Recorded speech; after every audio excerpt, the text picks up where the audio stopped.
So good morning बच्चों, कैसे हो आप सब। आई होप कि आप बहुत अच्छे होंगे। स्टार्ट करते हैं। कल हमने बहुत सारी ट्रिग्नोमेट्री में फंक्शंस पढ़े और जो हमने फार्मूलाज देखे, जिनमें से लास्ट फार्मूला मैंने आपको ये बताया था, रेशियो एंड स्टैंडर्ड एंगल्स। ठीक है, तो आप इसको, अगर आपने नहीं देखा है वो वीडियो को, तो इस वीडियो के डिस्क्रिप्शन बॉक्स में मैं उसका लिंक डाल दूंगा ताकि आप पार्ट 1 अच्छे से समझ सको। तो मैंने आपको जैसे बताया था कि मैं आपको पूरे तरीके से पहले अच्छे तरीके से फार्मूला पढ़ाऊंगा, उसके बाद मैं आपको क्वेश्चंस बताऊंगा। तो मैंने आपको दो तरीके के फार्मूलाज मैंने आपको बता दिए हैं, जिसमें से एक ये है और एक मैंने आपको ट्रिगोनोमेट्रिकल रेशियो बताया है और एक पाइथागोरियन आइडेंटिटी क्लियर किया है पिछले के वीडियो में। तो आप अगर वीडियो को पूरा देखेंगे तो नोट्स बना लेना जरूर। तो इसको आप को याद रखना है। अब मैं आपसे पूछना चाहता हूं कि मैं आगे की फार्मूला आपको क्लियर बता दूं या फिर कुछ क्वेश्चंस बता दूं, क्या चाहते हो आप।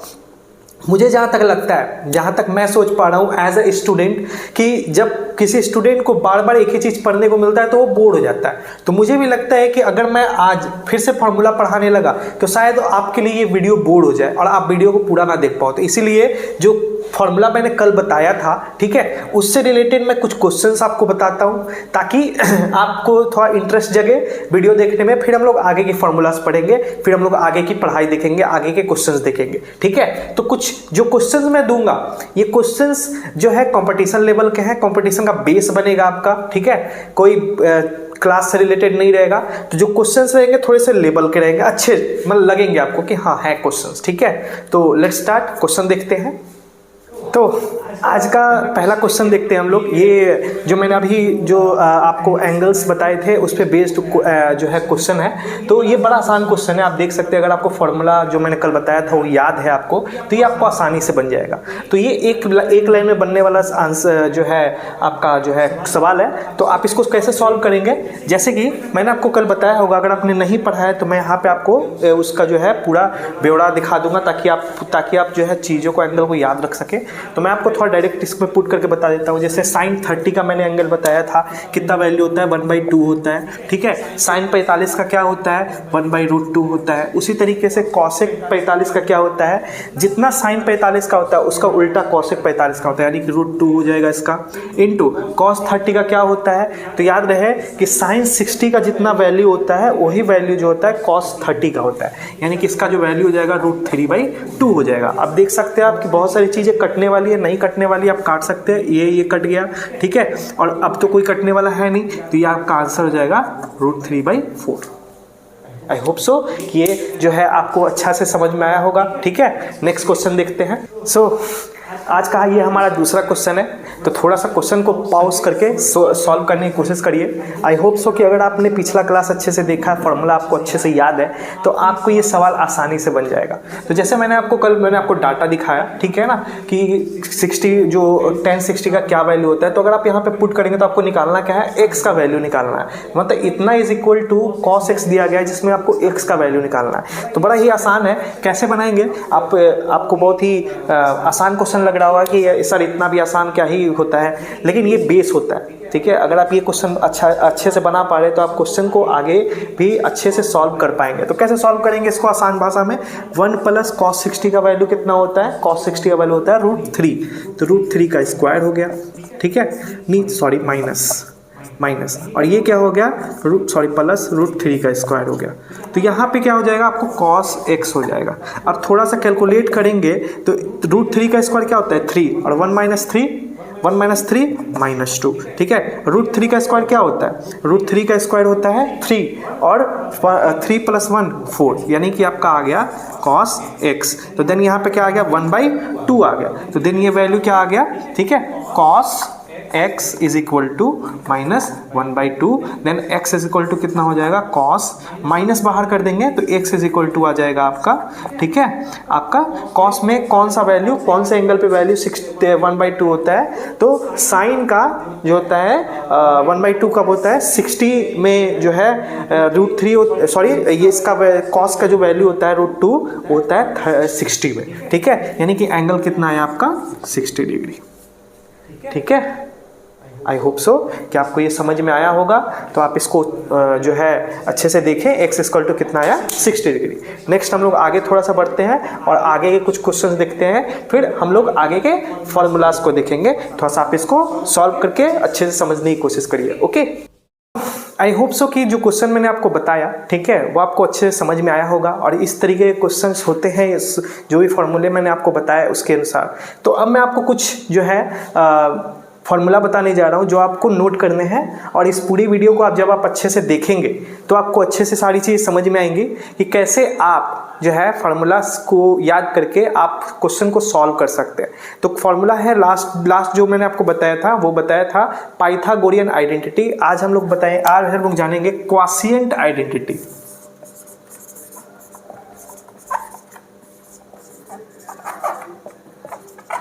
क्वॉशिएंट आइडेंटिटी, ठीक है। तो ये क्या होता है, इसमें जो होता है दो फंक्शंस होते हैं, एक होता है tan थीटा और एक होता है cot थीटा, ठीक है। tan theta is equal to होता है sin theta by cos theta, ठीक है, और cot theta is equal to होता है cos theta by sin theta.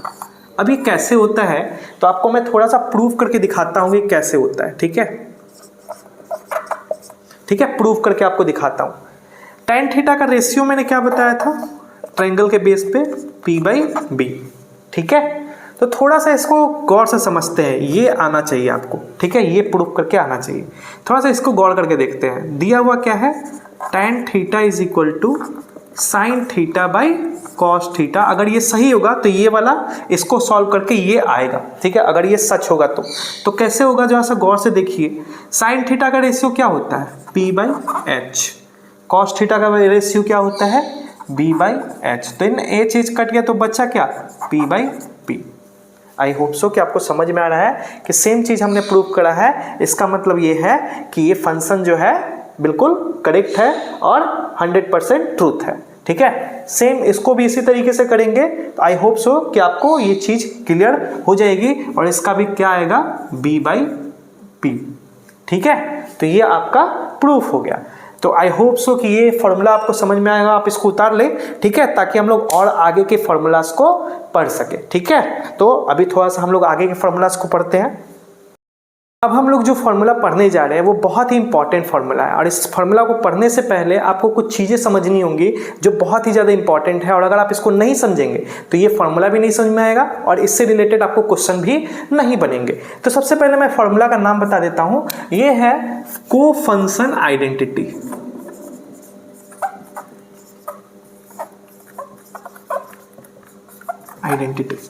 कोफंक्शन identity, तो ये फॉर्मूला है ट्रिग्नोमेट्री का, ठीक है। इसमें आपको कुछ चीजें समझनी होंगी। कुछ चीजों में से मैं आपको थोड़ा सा ये बता दूं, आपको क्वाड्रेंट समझना होगा। जब हम लोग कोई ग्राफ बनाते हैं, ठीक है, तो आपको ये पता होगा कि ग्राफ में 4 क्वाड्रेंट होते हैं, 4 भाग होते हैं, ठीक है। ये होता है जो है फर्स्ट क्वाड्रेंट, ये होता है सेकंड क्वाड्रेंट, ये होता है थर्ड क्वाड्रेंट, और ये होता है फोर्थ क्वाड्रेंट, ठीक है। तो अगर आप थोड़ा सा समझने की कोशिश करें तो आप इधर थोड़ा सा समझ सकते हैं कि इधर x का वैल्यू क्या होता है, पॉजिटिव होता है, इधर y का वैल्यू क्या होता है, पॉजिटिव होता है, इधर x का वैल्यू क्या होता है, निगेटिव होता है, और इधर y का वैल्यू क्या होता है, निगेटिव होता है, ठीक है। तो अगर हम एक ट्रायंगल को देखें यहाँ पे, ठीक है, अगर हम एक राइट एंगल ट्रायंगल यहाँ पे बनाते हैं,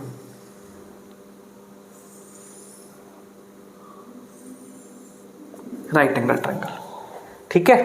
तो राइट एंगल ट्रायंगल में आप देख रहे हैं कि हमारा जो है हाइट जो है पॉजिटिव है, बेस भी पॉजिटिव है, ठीक है, और हाइपोटेनस भी पॉजिटिव में, ठीक है, क्योंकि सब ऊपर जा रहा है। लेकिन यही ट्रायंगल अगर हम इधर बनाएंगे तो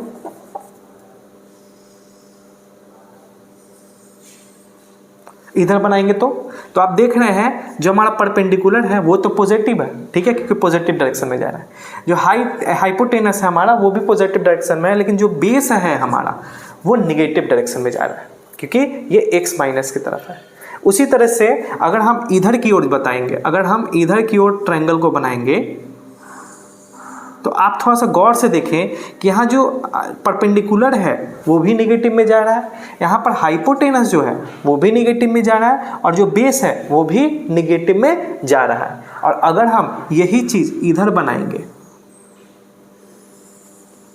तो आप एक चीज़ गौर कर रहे होंगे कि यहाँ पर जो है देखिए परपेंडिकुलर जो है निगेटिव में जा रहा है, हाइपोटेनस निगेटिव में जा रहा है, और जो आपका बेस है वो पॉजिटिव में जा रहा है। क्लियर हो रहा है 4 क्वाड्रेंट आपके? मैं ये क्यों बता रहा हूँ, अभी आपको चीजें समझ में आएंगी, ठीक है, क्यों बता रहा हूँ। थोड़ा सा आगे बढ़ाते हैं, ठीक है। तो ये क्वाड्रेंट मैंने आपको बताया, क्यों बताया अभी आपको समझ में आ जाएगा, ठीक है। मैं आपको यहाँ पे एक फंक्शन लिख रहा हूँ, ठीक है, sine theta is equal to cos 90 minus theta होगा। अभी कैसे होगा, ये सोचने वाली बात है।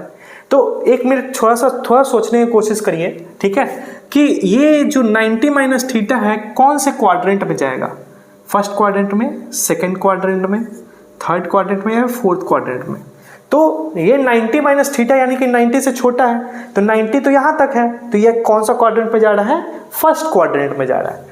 तो अब sine theta is equal to cos 90 minus theta का वैल्यू जो होता है वो बराबर होता है कैसे, मैं आपको थोड़ा सा बताता हूँ। मैंने आपको स्टैंडर्ड एंगल्स बताए थे, जहाँ पर मैंने आपको बताया था कि साइन 30 डिग्री का वैल्यू जो होता है कॉस 60 डिग्री के वैल्यू के बराबर होता है, ठीक है। तो आप थोड़ा सा इस चीज को यहाँ पर समझने की कोशिश करिए। अगर हम यहाँ पे, ठीक है, 0 पुट कर दें, साइन 0 डिग्री, तो ये कॉस की कितने डिग्री के बराबर होगा, कॉस 90 डिग्री के बराबर होगा, क्योंकि साइन 90 का, साइन 0 का क्या होता है वैल्यू, 0 होता है, और कॉस 90 का क्या होता है वैल्यू, 0 होता है। इसी तरीके से, सेम तरीके से, ठीक है, इसका जस्ट अपोजिट जो है cos theta is equal to होगा, ठीक है, cos theta is equal to होगा साइन 90 माइनस थीटा। क्लियर हो रहा है, ठीक है। इसी तरीके से, सेम तरीके से, ठीक है, सेम तरीके से अगर आप थोड़ा सा और गहराई से समझेंगे, ठीक है, तो इसी तरीके से tan का भी जो होता है, tan theta is equal to cot 90 minus theta होता है, ठीक है। उसी तरीके से cot theta is equal to tan 90 minus theta होता है। क्लियर, ठीक है। और एक फंक्शन और बच रहा है, सेक और कॉसेक, तो वो क्या होता है, sec theta is equal to होता है कॉसेक 90 माइनस थीटा, ठीक है, और cosec theta is equal to होता है सेक 90 माइनस थीटा। तो ये जो है आपके को फंक्शंस आइडेंटिटीज है जो आपको याद होने चाहिए, ठीक है, क्योंकि आगे जो मैं क्वेश्चंस बताऊंगा इसका भी इस्तेमाल उसमें होगा, ठीक है। तो अब समझने वाली बात ये है कि मैंने आपको जब सारे के सारे फॉर्मूले इसी में हैं, तो इधर का फंक्शन क्या है, इधर का फंक्शन क्या है, इधर का फंक्शन क्या है, ठीक है, थोड़ा सा समझने की कोशिश करेंगे, ठीक है। तो अगर हम लोग ये जो हम लोग फंक्शन आइडेंटिटीज पढ़ रहे हैं, ठीक है ना, को फंक्शन आइडेंटिटीज, ये सब के सब किस में आ रहे हैं, फर्स्ट क्वाड्रेंट में। तो फर्स्ट क्वाड्रेंट में जितने भी वैल्यू निकाले जाते हैं वो हमेशा पॉजिटिव आते हैं। देख लो आप, सब के सब पॉजिटिव आ रहे हैं, ठीक है, सब के सब पॉजिटिव आ रहे हैं, ठीक है, सब के सब पॉजिटिव आ रहे हैं। अगर हम बात करें सेकंड की, तो यहाँ पर थोड़ा सा टिपिकल है। सेकंड में क्या होता है, साइन थीटा और कॉसेक थीटा का वैल्यू जो होता है ना, सिर्फ पॉजिटिव आता है, बाकी सब का निगेटिव आता है। अब ये कैसे होता है हम लोग आगे समझेंगे। उसी तरीके से थर्ड क्वाड्रेंट में बात करें तो यहाँ पे tan थीटा और cot थीटा का वैल्यू जो है, मतलब अगर हम को फंक्शन निकालेंगे cot थीटा और tan थीटा का, उसका ही वैल्यू सिर्फ पॉजिटिव आएगा, बाकी सबका निगेटिव आएगा थर्ड क्वाड्रेंट में, ठीक है, थर्ड क्वाड्रेंट में। और उसके बाद जब बात करते हैं हम लोग इधर फोर्थ क्वाड्रेंट की, तो यहाँ पे cos और sec का जो वैल्यू होगा ना, वो हमेशा वो पॉजिटिव आएगा, बाकी सब का निगेटिव आएगा। अब ये कैसे होता है हम लोग आगे समझेंगे इस चीज़ को, ठीक है। अभी आप ज़्यादा टेंशन नहीं लीजिए, अभी आप सब पहले इन चीज़ों को, हल्के चीज़ों को समझने की कोशिश करिए, फिर हम लोग आगे जब बढ़ेंगे थोड़ा सा हाई प्रोफाइल इसका पढ़ेंगे, तब हम लोग वहाँ पे समझेंगे कि साइन और कॉस कैसे सेकेंड क्वाड्रेंट पॉजिटिव होता है, बाकी सब निगेटिव होता है, ठीक है। ये कैसे ये दोनों पॉजिटिव होता है, ये दोनों पॉजिटिव होता है, बाकी सब निगेटिव होता है, सब चीज़ पढ़ेंगे, ठीक है। आई होप सो कि ये फॉर्मूला आपको समझ में आया होगा। अब हम लोग थोड़ा सा आगे बढ़ते हैं, ओके। तो चलो फिर आगे बढ़ते हैं। तो जैसा कि मैंने आपको अभी बताया कि फर्स्ट क्वाड्रेंट में आपके सारे फंक्शंस जो है पॉजिटिव है, सेकंड क्वाड्रेंट में आपका जो है 2 फंक्शंस पॉजिटिव आएंगे, बाकी सब निगेटिव आएगा। तो ये 2 फंक्शंस पॉजिटिव आने का मतलब क्या होता है कि अगर कहीं पे आपको साइन थीटा के जगह पे आपको 90 प्लस थीटा देखने को मिल गया। अब ये 90 प्लस थीटा है, इसका मतलब ये है कि 90 से आगे बढ़ रहे हैं हम लोग, यानी कि कौन से क्वाड्रेंट में आ रहे हैं, सेकंड क्वाड्रेंट में आ रहे हैं, ठीक है। या फिर आपको कहीं पे पाई माइनस थीटा देखने को मिल जाए। अब यहाँ पे क्वाड्रेंट में अगर आप रेडियन में थोड़ा सा बदले तो ऐसे तो ये 90 डिग्री होता है, लेकिन रेडियन में क्या होता है, पाई बाई 2। अगर ये 180 डिग्री है तो रेडियन में कितना हो जाएगा, सिर्फ पाई हो जाएगा। अगर ये 270 डिग्री है तो ये रेडियन में कितना हो जाएगा, 3 पाई बाई 2, ठीक है। और या अगर ये 300 डिग्री है तो यहाँ से 360 डिग्री होता है, और रेडियन में कितना हो जाएगा, आप देख लो, थोड़ा सा कैलकुलेट कर लो, सारा काम मैं ही करूँ, आप भी थोड़ा सा कर लो, ठीक है, कि रेडियन में कितना होगा। अब ये अगर ये 180 माइनस थीटा यानी कि सेकंड क्वाड्रेंट में जा रहा है, अगर इस तरह का आपको दिखाई दे तो इसका वैल्यू क्या आता है, कॉस थीटा ही होता है, ठीक है, कॉस थीटा ही। लेकिन अगर आपको कहीं कॉस थीटा 90 प्लस थीटा या फिर आपको पाई माइनस थीटा देखने को मिल जाए, ठीक है, तो इसका जो वैल्यू होता है, या फिर ये स्लैश है, डिवाइड नहीं है, स्लैश है, ठीक है, गौर से समझना, स्लैश है, डिवाइड नहीं है, ठीक है, स्लैश है। तो स्लैश का मतलब क्या होता है, या तो ये आपको कहीं पे देखने को मिल जाए तो इसका वैल्यू जो होता है माइनस साइन थीटा होता है। क्लियर हो रहा है, ठीक है। तो यहाँ पे सिर्फ और सिर्फ किसका वैल्यू जो है पॉजिटिव आएगा, साइन और कॉसेक का, बाकी सब का निगेटिव आएगा। सेम तरीके से अगर आप tan का लिखने का कोशिश करो, ठीक है, 90 प्लस थीटा या फिर पाई माइनस थीटा, दोनों का दोनों सेकंड क्वाड्रेंट में आएगा, तो इसका वैल्यू चेंज तो होगा लेकिन निगेटिव होगा, ठीक है। सेम तरीके से अगर कॉट का लिखने का कोशिश करो आप, या फिर पाई माइनस थीटा, ठीक है, तो इसका भी वैल्यू माइनस टेन थीटा आएगा, ठीक है। या फिर अगर आप सेक निकाल रहे हो तो सेक 90 प्लस थीटा, तो जैसा हमने फर्स्ट क्वाड्रेंट में पढ़ा था, ठीक है, कि क्या होता है, माइनस कॉसेक थीटा। और सेम कॉसेक 90 प्लस थीटा कहीं पे आपको देखने को मिल जाए, या फिर पाई माइनस थीटा आपको देखने को मिल जाए, तो आपका वैल्यू होता है minus sec, sorry plus sec theta, हाँ, प्लस। तो यहाँ पर थोड़ा सा मैं गड़बड़ा गया था, लेकिन आप ध्यान देना कि आपको नहीं गड़बड़ाना है। सिर्फ दो फंक्शंस पॉजिटिव होंगे, एक साइन पॉजिटिव होगा और एक कॉसेक पॉजिटिव होगा, बाकी सब का वैल्यू आप देख रहे हो निगेटिव में आया हुआ है, ये भी निगेटिव है, ठीक है। तो आप अच्छे से इसको देखो और अच्छे से सुधारो। फिर हम लोग सेकेंड क्वाड्रेंट के अलावा थर्ड क्वाड्रेंट में जाएंगे, उसका ही वैल्यू देखेंगे, और उसके बाद फोर्थ क्वाड्रेंट में भी जाएंगे, उसका भी वैल्यू देखेंगे, ठीक है। थोड़ी सी वीडियो लंबी हो रही है, आई होप सो कि आप एंजॉय कर रहे हो। नहीं एंजॉय कर रहे हो तो इसी वीडियो को मैं 2 पार्ट में डाल दूंगा, एक ये दूसरा पार्ट है, एक पार्ट मेरा बन चुका है, ये दूसरा पार्ट है, कल मैं तीसरा पार्ट ही बना दूंगा इसका, ताकि आप और अच्छे से समझ सको। क्योंकि देखो मैथमेटिक्स है, शॉर्ट में नहीं भाग सकते। अगर देखो कोई भी चीज़, अगर मैं मानता हूँ ये बात कि कंपटीशन में आपको टाइम कम होता है, आपको शॉर्टकट बनाना होता है, लेकिन अगर शॉर्टकट आप तभी बना पाएंगे ना जब आपको लॉन्ग कट प्रोसेस पता हो, ठीक है। आपको सपोज करिए, ठीक है, कि आपको यहाँ से मान लो कि आपको दानापुर जाना है। मैं बिहार से बिलोंग करता हूँ, पता नहीं आप लोग कहाँ से बिलोंग करते हैं। आप अपने आसपास के 10 किलोमीटर दूर का जो है ना निकाल लो, ठीक है। तो अगर आपको लॉन्ग वे पता है तो आप शॉर्ट वे भी खोज लेंगे, लेकिन अगर आपको शॉर्ट वे पता है तो आप लॉन्ग वे नहीं खोज पाएंगे, ठीक है।